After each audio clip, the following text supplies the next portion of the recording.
ก่อนออกจากบ้านพอผู้กระติวเข้มนักแต่หลังจากฮอดโรงเรียนทิดาลาวกับบอมั่นใจพอผู้ศรีวิไลกับยายรุ่นต้องติ๋วอีกรอบหนึ่งก่อนพิธีจะเริ่ม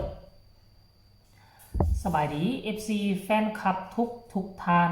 หลายคนถ้าผู้ใดเป็น FC บ้านศรีวิไลถ้าผู้ใดเป็น FC น้องทิดาลาว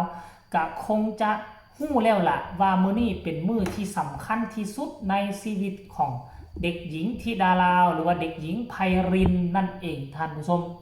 ซึ่งได้รับหน้าที่อันสำคัญในดินแดนสยามในดินแดนประเทศไทยเป็นครั้งแรกในชีวิตอยู่ในประเทศลาวบ่ได้มีพิธีแบบนี้เป็นวันครูเป็นการไหว้ครูประเทศลาวนี่ก็มีวันครูเนาะแต่ว่าบ่เฮ็ดพิธีไหว้ครูลักษณะแบบนี้ซึ่งมันเป็นความรู้อันใหม่เนาะกิจกรรมแนวใหม่ที่น้องธิดาลาวตอนนี้ไปหน้าจะได้เฮ็ดทุกๆปีแล้วปีนี้ถือว่าเป็นปีที่สำคัญที่สุดในชีวิตได้รับภาระหน้าที่เป็นผู้นำกาวถือพานดอกไม้ทั้งครอบครัวก็ดีอกดีใจที่ลูกที่หลานได้รับโอกาสแบบนั้นตั้งใจเฮ็ดพานดอกไม้ช่วยเหลือกันไปเลาะเก็บดอกไม้มาเฮ็ดเช้ามื้อนี้ก่อนออกจากบ้านพอผู้กระติวเข้มแต่ไปฮอดหน้างานแล้วธิดาลาวรู้สึกว่าบ่มั่นใจพอก็เลยนั่งตั้งธิดาลาวก็เลยคุเข่าลงพอก็ให้โอวาทครั้งยิ่งใหญ่โอ้ล้มสั่งสอนแนะนำไปรวมทั้งพอผู้รวมทั้งยายอารุณเนาะแล้วเฮาก็มารุ่นต่อกันว่าธิดาลาวจะเฮ็ดออกมาได้ดีหลายน้อยซ้ำใดท่านผู้ชมก็ต้องมารุ่นต่อกันรายละเอียดให้ทุกคนไปชมคลิปนี้ซะก่อนคลิปวินาทีธิดาลาวถือพอผู้ศรีวิไลเนาะติวเข้มตั้งแต่ตอนอยู่เฮือนและก็ตอนอยู่ที่โรงเรียนก่อนพิธีจะเริ่มไปส้มพร้อมๆกันเลยมาถือมาทำก็ถือมาแล้วก็ปาเจราที่ปาเจราหรือไงปาเจราจาริยาตีปาเจราจาริยาคนขึ้นสูงไหมพ่อลองดูก่อนคนตีคนตารานุสาสกาเจราจาริยาตีหนูต้องโยนเสียงให้ได้โยนเสียงเลยเอาใหม่ดิปาเจราจาริยาคนตีตียาวๆนิดหนึ่งลูกโอ้ตีลำเอาให้มันสุดปาเจราจาริยาคนตีให้สุดตีไม่ต้องรีบปาเจรา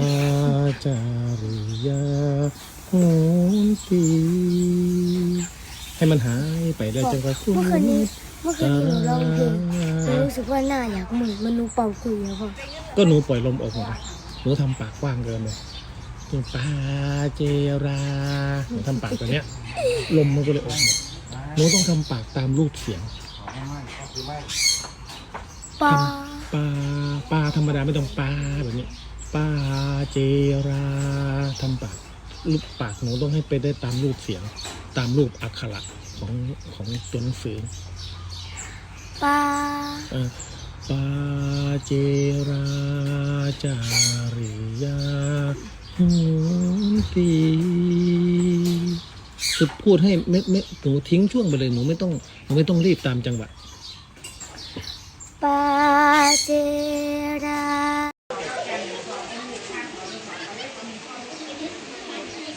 วนบนขาก็ลูกนั่งจับสบายเนยเอาไปขึ้นมาไอคิวไปยังกินยาลูกว้ายปันบะเมียนนี่ลูกคนจะกินยาครับคนจะกินยาขอเรียนเชิญท่านผู้รายการถ่ายรูปกับนักเรียนค่ะแล้วเป็นเซตค่ะแม่ยายเมื่อคืนนี้หนูก็ท บ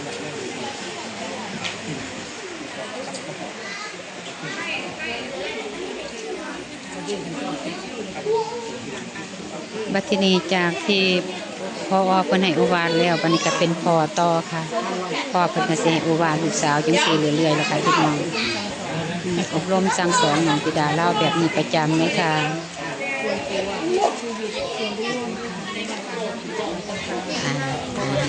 ความหักความแพงของเฮาที่บ้านศิวิไลที่มีต่อน้องธิดาเล่าค่ะ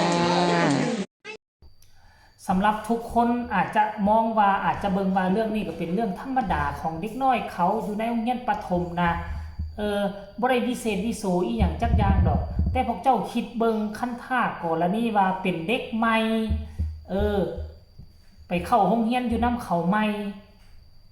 บ่ทันฮอดเดือนแล้วได้รับโอกาสแบบนี้ก็ถือว่าเป็นเรื่องที่ยิ่งใหญ่สำหรับศิษย์ใหม่ในท่านผู้ชมถือว่าเป็นหน้าเป็นตาอีกเรื่องนึงใดคนอื่นอาจจะมองว่าเป็นเรื่องปกติแต่สำหรับค่อยลองคิดเบิ่งว่าคันท่าหากว่าเฮาเป็นเด็กนักเรียนใหม่คนอื่นเรียนมาอยู่หั่นแล้ว 2-3 ปีแล้วเรียนมาอยู่อย่างน้อย 2-3 ปีแล้วเป็นคนพื้นถิ่นแล้วเป็นศิษย์เก่าแล้วเฮาเป็นคนใหม่หาก็ไปเข้าหาก็ได้บรรจุเป็นนักเรียน 100% บ่กี่เท่าใดมื้อแล้วได้รับโอกาสแบบนี้ห้วยเฮาก็ดีอกดีใจจนโตร้อยพุ่นแหละสำหรับค่อยน่ะดีใจขนาดนั้นพุ่นได้โอกาสแบบนี้นะในเมื่อมันเป็นแบบนั้นก็ห่วยพ่อแม่ไอ้น้องก็ดีอกดีใจและเป็นหน้าเป็นตาของหมู่บ้านแต่บัดนี้ลูกหลานสวัสดิ์ว่าเป็นคนต่างประเทศภาษาไทยอ่านก็ยังบ่คล่องอ่านก็ยังบ่ออกดีปานใดอันภาษาเว้านี่พอได้อยู่ก็เลยเป็นห่วงกันและซ้อมกันมีเวลาซ้อมเพียงแต่ 2-3 มื้อเท่านั้นมาฮอดมื้อนี้มื้องานสิเริ่มสิเอาจริงเอาจังแล้วมันถอยบ่ได้ถึงแม้ว่าธิดาลาวจะวิตกกังวลจะตกอกตกใจย่านเฮ็ดบ่ได้แต่ภายใต้การนำพาของพ่อครูภายใต้การดูแลของแม่เพิ่งและก็ยายรุ่นเนาะติวเข้มท่านผู้ชมติวเข้มจริงติวเข้มจังแหละมันบ่กี่อีกเท่าไหร่วินาทีนี่มันก็จะฮอดแล้วสิเซาก็เซาบ่ได้เลยสิยกเลิกก็ยกเลิกบ่ได้เปลี่ยนคนอื่นบ่ได้เลยมีแต่สู้ต่อไปหั่นแหละพอพูดกันเฮ็ดถูกต้องแล้วเนาะเฮ็ดถูกต้องแล้วติวเข้มแนะนำบ่อยากให้ลูกวิตกกังวลบ่อยากให้ลูกตื่นตระหนกตกใจเวทีใหญ่บ่ใหญ่เจ้าก็ยังขึ้นได้อันภาษาอีหยังซ้ำนี่คนประมาณ20-30 คนซื่อๆอยู่หน้าเวทีมีคนเป็นพันเป็นหมื่นเจ้าก็ยังผ่านพ้นไปได้ว่าซั่นนะท่านผู้ชม FC แฟนคลับก็คลิปนี้ก็เอามาฝากเอามาต้อนกันเพียงซ้ำนี้เดี๋ยวคลิปต่อไปเป็นวินาทีน้องที่ได้เล่าขึ้นกล่าวว่าจะเป็นแนวใดรอดหรือบ่รอดก็ให้เอาไว้ในคลิปหน้าฝากกดไลค์กดแชร์กดติดตามที่สำคัญอย่าลืมบ่ต้องกดข้ามโฆษณาผู้ใดมีคำตำหนิติชมคำคิดคำเห็นแนวใดก็ส่งข่าวมาได้ทางใต้คอมเมนต์สำหรับคลิปนี้ลาทานผู้ชมไปเพียงซ้ำนี้ก่อนสบายดี